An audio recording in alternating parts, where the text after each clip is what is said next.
Hello everyone, সবাই কেমন আছো? এই দিন ছিল আমার শর্মিষ্ঠার বাড়িতে পার্টি মেকআপ। ও একটা বিয়েবাড়ি যাবে, সেই জন্য একটা একদম নর্মাল পার্টি মেকআপটা করেছিল।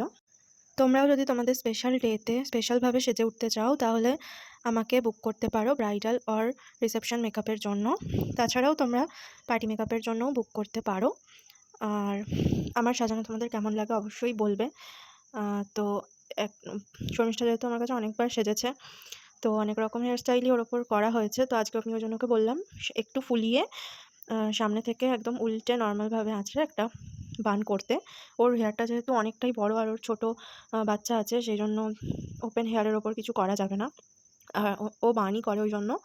তো সেই কারণে এই দেখো এরমভাবে করছিলাম, করে ওকে বেশ ভালোই লাগছিল। এই দিন একটাই প্রবলেম একটুখানি হয়েছিল, যেটা ওর আইব্রোজ করা ছিল না, আর ওর আইব্রোজগুলো খুবই ঘন। তো সেই জন্য আমি অতটা সেরকম কিছু করিনি ওর আইব্রোতে। তাও ওই দিনে ওকে খুব সুন্দর লাগছিল। 2026-এর জন্য ব্রাইডাল আর পার্টি মেকআপের বুকিং কিন্তু নেওয়া চলছে।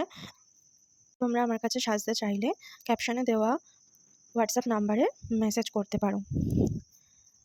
আর আমার লোকেশান হচ্ছে রানাঘাট। তোমরা আমার বাড়িতে এসে সাজতে চাইলেও সাজতে পারো, অথবা যদি তোমাদের লোকেশানে বুকিং করতে চাও তাও পারো। কাজে গিয়ে এভাবে ভিডিও করা আমার পক্ষে পসিবল হয় না। তো এই দিন যেহেতু আমার সাথে মা গেছিলো, আমি ওই জন্য মাকে বলেছিলাম একটু ভিডিও করে দিতে কাজের। তো কেমন হয়েছে আমি তো ছবি শেয়ার করব, তোমরা অবশ্যই জানিও আমার কাজ তোমাদের কেমন লেগেছে। টাটা।